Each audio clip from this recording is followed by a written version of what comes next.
Go into edit, so press your edit button. Yep. Now press your program button, your prog button, and that takes you your program. Now the arrow keys, now the up and down arrows will take you down the program. So use your down arrow key now to take you down to speed. There. Yep. And then use your cross arrow to take you to the speed. Now type in S400, S400, and then press your alter key up the top right there. Yep, and that will alter that. Now type in S300, which is what it was,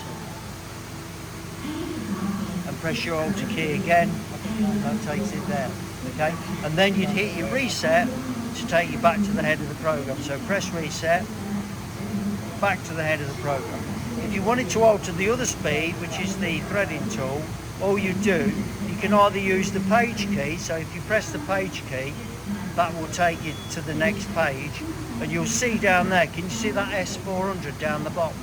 Just go down to that and across, and you could alter that.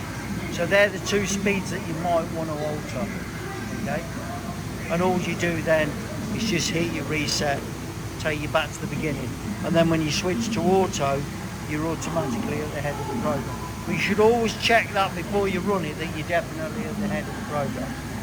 Okay, and I want to keep that potentiometer there on 100%, this dial. Yeah.